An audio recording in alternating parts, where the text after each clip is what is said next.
Venezuela, a country painted as a failed state by US politicians and corporate media. One that is under a total dictatorship, brutally repressing free speech and the right to protest. The protests, which have been going on for 3 months, are across the board uncritically romanticized and celebrated by the mass media. Many outlets are openly calling for regime change. Since President Chavez was elected in 1998, the US government has paid over $50 million to the opposition movement. And now, Senator Marco Rubio just spearheaded a bill pledging another $20 million to, quote, defend human rights, among other types of aid. Long wanting to overthrow the democratically elected socialist government, US politicians are seizing the moment of unrest for regime change. The stable and peaceful Venezuela is in the best interest of the entire hemisphere. We will be working with Colombia and other countries on the Venezuelan problem. It is a very, very horrible problem, and from a humanitarian standpoint, it is like nothing we've seen in quite a long time.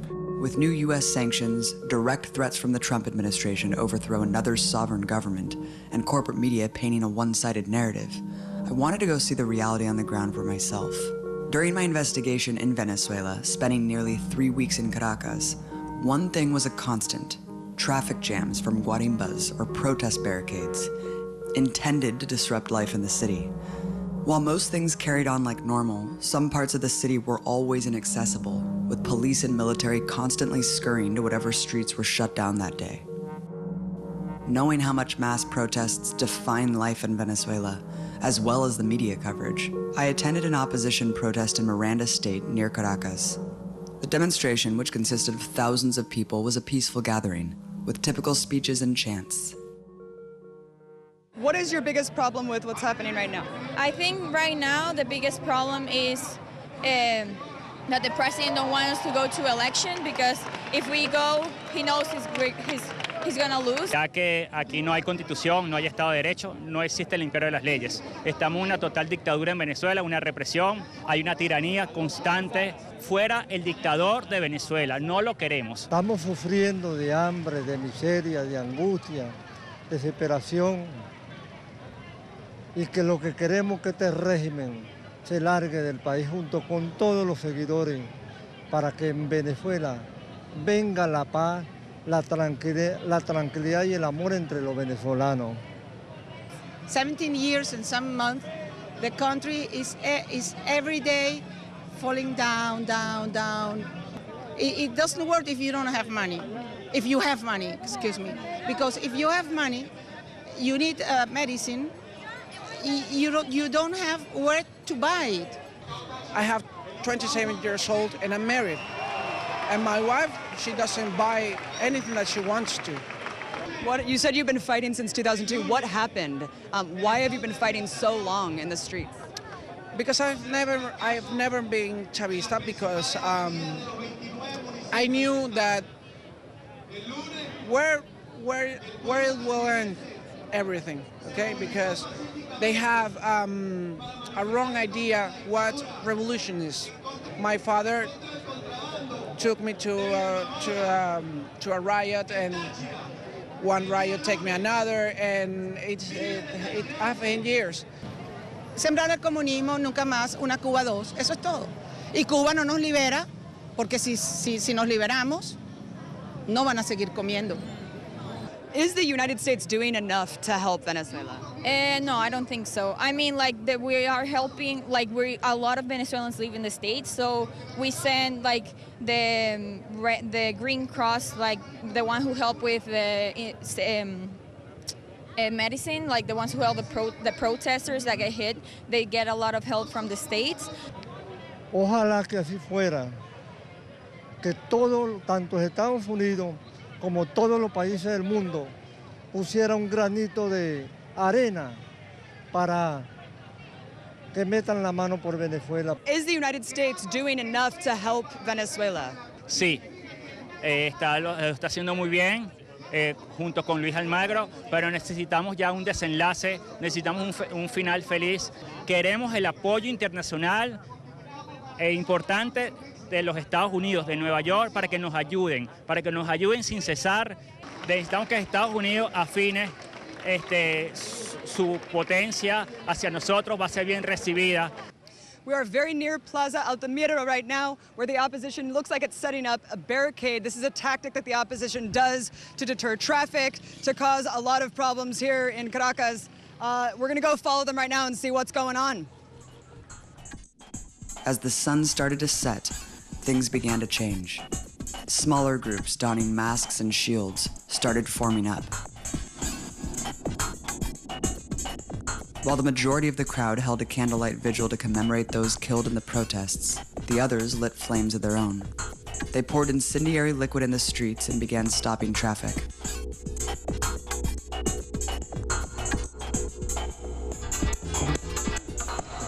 We're here in the middle of the plaza. There are thousands of protesters down there for the March of the Torches. Right now, there are a couple dozen protesters right here with shields, helmets, masks. They're lighting fires. They're doing a blockade. They say their tactics is to get as many people out in the street as they possibly can. Bueno, hasta lo que sabemos nosotros protestamos porque queremos una mejor Venezuela como la de antes, como, cónchale, fíjate, bueno, hasta lo que sabemos, Cuba por lo menos es una dictadura, pues. Y nosotros no podemos vivir con unos cubanos aquí en Venezuela porque es chimbo y mírate, a través de esta dictadura que estamos pasando, y escasez y comida y todo eso, y bueno, solamente queremos volver a retomar lo que era antes, pues. And how many people have the government killed, security forces, military, police so far? Han habido como más de como 200, menos, como 180 muertos. And what are the demands right now for protesters? Lo que nosotros pedimos es nada más que todo que sacar al presidente. O sea, nosotros pedimos unas elecciones. Luchamos por unas elecciones porque queremos que cambie todo y necesitamos un nuevo presidente que ayude a nuestro país, pues. El único mensaje que le podemos mandar nosotros a la resistencia al mundo entero es ayuda.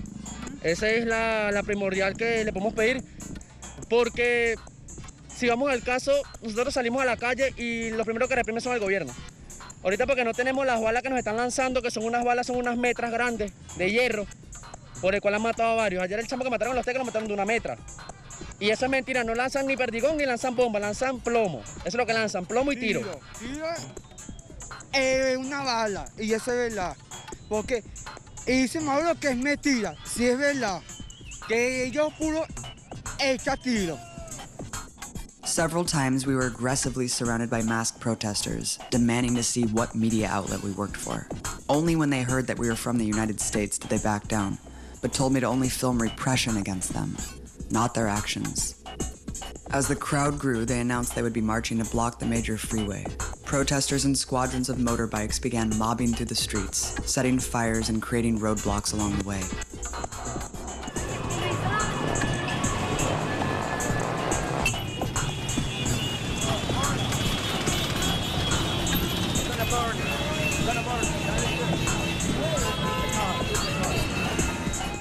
So we're here at the highway right now. We just talked to some protesters who said that they're blocking the highway. They just set up a barricade of fire. They're doing it down there. The National Guard is about to come, which they say they want us to see how they oppress them when they do come. Stopping cars leaving the highway, they trapped drivers on the off-ramp.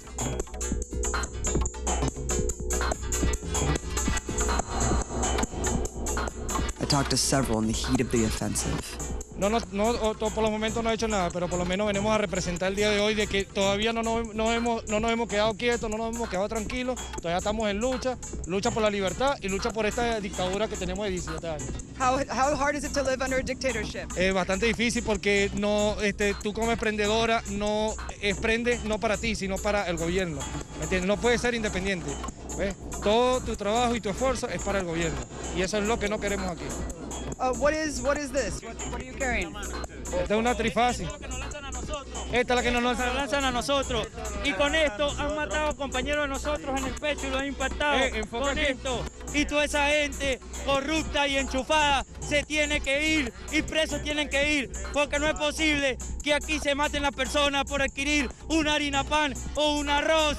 Cuando el gobierno nos tiene que subastar todas esas cosas porque es el derecho de un ser humano libre del trabajo y la libertad a la comida y la libertad de expresión. Claro, claro, claro.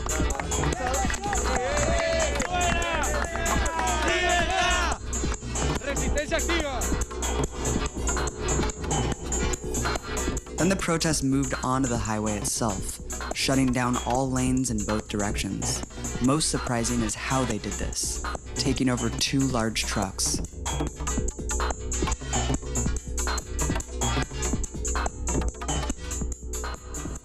So right now we're on the highway. Every single entrance to the highway has been blockaded, lit on fire, and now we're looking at 2 enormous trucks that have been somehow taken over and maneuvered in order to block the main thoroughfare of the highway right now. Protesters held the freeway like this for some time, according to them, waiting for state forces to respond. Then they commandeered a 3rd truck, pushing it towards the edge of the freeway. Below was Miranda Air Force Base. They started hurling rocks and chunks of concrete at the base below, and that's when soldiers guarding the base responded. Go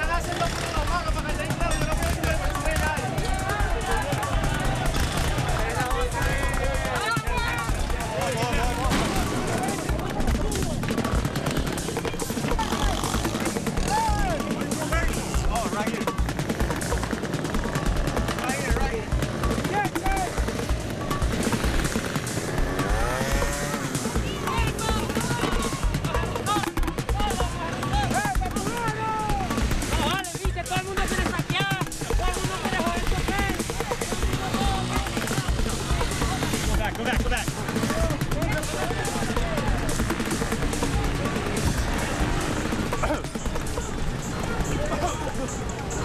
They fired several tear gas canisters that landed directly in front of me and my team, and the protesters quickly retreated from the freeway back to the streets above. Apparently there's an Air Force base there, and they're throwing rocks to the big blockade, and then they hurled tear gas canisters over the side. We got hit, but not really hard because it wasn't that close. The protest regrouped at their fallback position when National Guard soldiers I couldn't see fired more tear gas. This time, staying on the front lines hurt a bit more.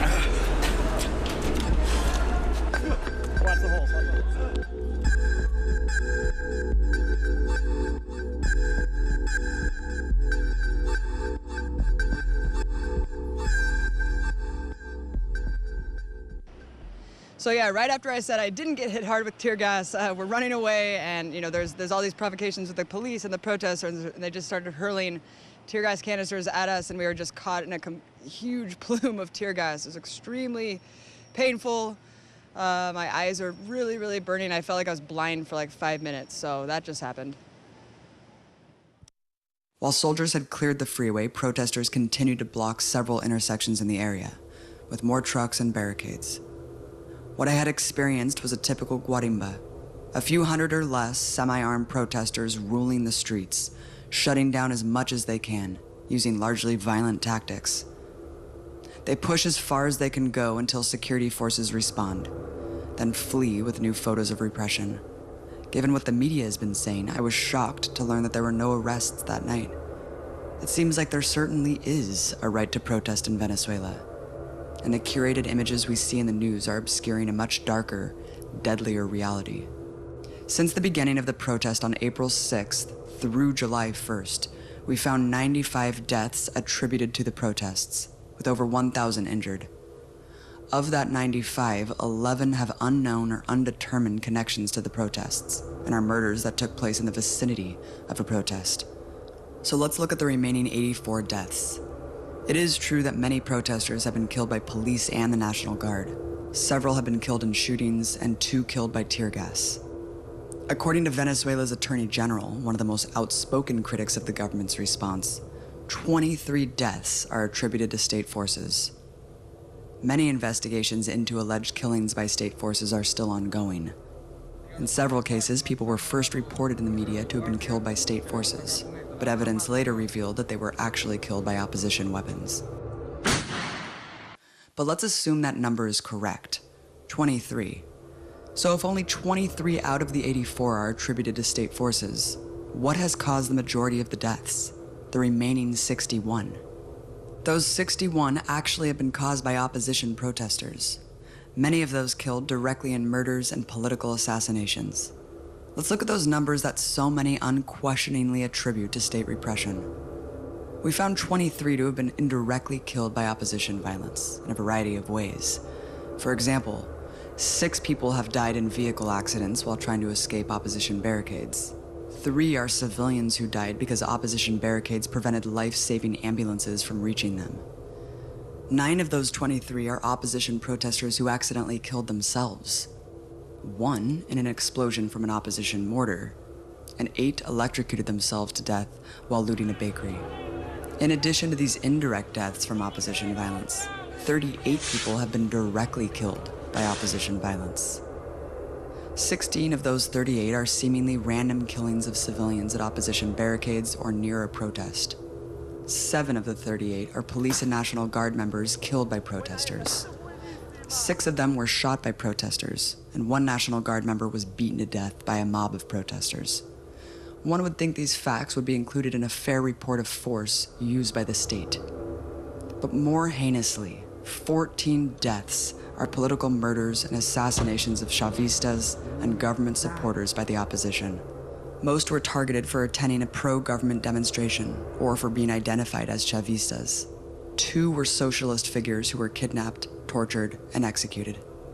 Most chilling was the lynching of 21-year-old Orlando Figueroa, who was brutally beaten, stabbed, and burned alive by opposition protesters. According to an interview with Orlando in the hospital, they yelled, "Hey black guy, see what happens to Chavistas," before throwing a Molotov cocktail on him and lighting him aflame. Orlando died from his injuries just days later. At least 4 other people have been set on fire but lived, allegedly for being Chavistas, and many others brutally beaten by opposition mobs. So of those 84 fatalities associated with the protest movement, 23 deaths are allegedly from state repression, and 61 deaths from opposition violence. As surprised as I was to see that the reality of these numbers is so warped, I was completely unprepared for what would happen to me for simply reporting these facts.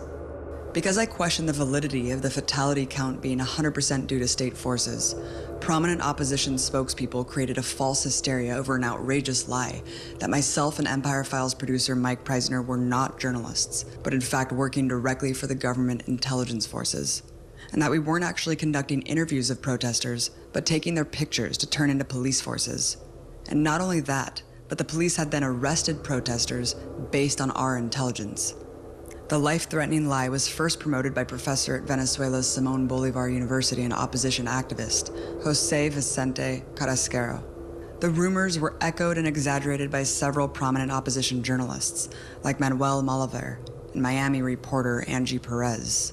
The disinformation campaign incited a virtual lynch mob against us for days, which translated into real-life stalking and threats, calls to find and kill us, doxing of personal information, and more. Revealing their characters, scores of opposition Twitter accounts specifically used the word lynch when calling for violence against us. More than that, this opposition hate campaign also posted the address of an event Mike was speaking at, inciting people to come confront us, and worse. Dozens of Venezuelan expats actually showed up, chanting against socialism, and tried to physically force their way into the event to disrupt it. But the threats of violence were not empty. Just days later, a Telesur journalist was actually shot in the back by opposition protesters when her and her team were viciously attacked with Molotov cocktails, bullets, and explosives. Many other journalists have also been called infiltrators and attacked, like when a Global Vision crew was doused with gasoline by protesters at a recent demonstration and told to leave or they would get burned. Amazingly, international human rights organizations like Human Rights Watch and the Committee to Protect Journalists have been silent on the attacks on journalists from the opposition and have only condemned the government for press repression. For as much as Venezuela's poor is used as the basis of the international media campaign to oust the government, the poor people from the barrios of Venezuela are not the ones protesting. The marches and violent guarimbas are concentrated in only a few states, where the middle and upper class areas are, most of them run by opposition governors or mayors. And the targets of the protesters speak volumes about the nature of the opposition. Factories, public transportation, Socialist Party offices, hospitals, and clinics have all been attacked. Even the childhood home of Chavez was set on fire. They've also set fire to the government's housing ministry, the Supreme Court, and more. In one case, a maternity clinic was raided, and the facility besieged by opposition forces for 2 days. A cultural center I visited, which gave free music lessons to youth and provided space for art collectives, had also recently been attacked and vandalized by opposition protesters. Ironically, even though protesters use food shortages as one of their main grievances, they frequently attack food distribution centers. Most recently, they burned a warehouse containing 50 tons of food intended for school children. The representatives of the opposition don't denounce the violent guarimbas sustained by the small contingent of protesters. In fact, top opposition leaders have directly called for violence. But there's another side of this story: the millions of Venezuelan voices who are rendered invisible to the Western media.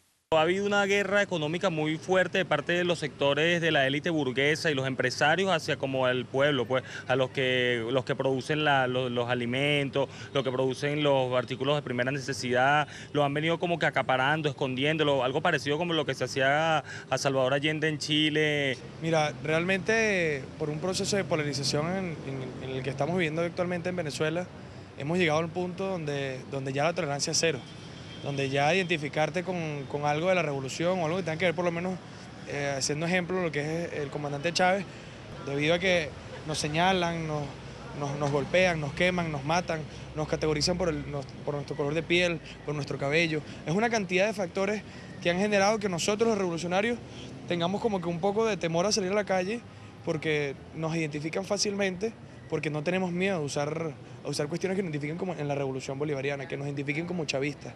Entonces, la situación en la calle es bastante tensa, bastante complicada por esa situación, por un grupo de personas que no creen en la tolerancia, que no cree y que no respeta al otro por pensar distinto. And what do they do to you if they see that you're a chavista? I mean, what have they done to people who identify themselves as this? Nos señalan, nos arrinconan, nos amenazan, por lo menos a mí. En mi casa, en mi edificio, yo tuve la oportunidad de recibir por parte de la revolución un vehículo, un carro, un Arauca, y con excremento de humano me lo regaron a través en el capó. Me rayaron el carro, le escriben cosas a mi mamá por ser vocera del Consejo Comunal y de este nuevo sistema de llevar la comida a las casas, que es el club. A mi mamá la señalan y le rayan en el ascensor, le insultan, me señalan en la calle. Entonces, eso es lo que nos pasa a nosotros los chavistas por ser chavistas, ¿ves? Por querer ayudar a los otros, nos señalan y nos vejan, pues, nos maltratan. Pero sí hay como que una gente que tiene odio, pues, tienen odio y quieren como que reprimirlo hacia la gente, golpear a la gente, quieren problemas, pues, pero lo que te digo, son focos minoritarios. Si vamos a un término estadístico. Do you think that you live in a dictatorship? No, vale, para nada.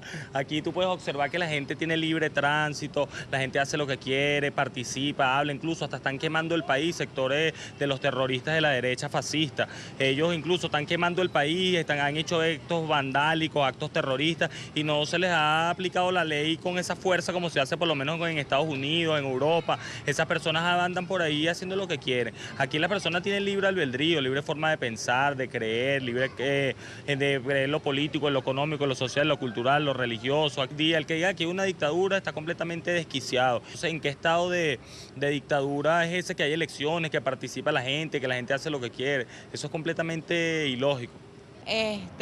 Yo soy una joven 100% revolucionaria, chavista, y creo que lo que están haciendo del lado de la derecha, los opositores, no me parece, porque creo que los problemas no se resuelven así como lo están haciendo ella, de manera violenta, ocasionando un caos en las calles de Venezuela, en las calles de Caracas, atacando a nuestros defensores, a las policías, a las guardias nacionales. Creo que eso se discute mediante un diálogo, resolviendo todas las cosas, y creo que mientras ellos no busquen un plan de trabajo, no busquen un líder, creo que ellos nunca van a poder sacar a este gobierno tan revolucionario y bolivariano que tenemos hoy en día. pero son personas que como son violentas, entonces tienden a transmitir la violencia con gritos, con golpes, con todos esos elementos lúdicos que los caracterizan de golpes, de violencia, pero nadie tiene miedo aquí. Aquí incluso hay muchas personas que se han contenido de no caer en el mismo juego de ellos de violencia y de golpear a las personas y de caer en sus mismos pensamientos porque pensamos y creemos que no es esa la intención, pues que la forma sería como que más bien dialogar y llegar a una solución pacífica como personas racionales, pues dentro de la filosofía y el pensamiento aristotélico humano. Pero aquí nadie tiene miedo, más bien hay grupos también de la izquierda que son muy radicales, que quisieran como que también darle su merecido a esos muchachos, pero no lo hemos hecho porque creemos que la solución es netamente racional, pues no vamos a caer en eso del cerebro reptil, de nada más de golpear a las personas, de caer en su mismo juego.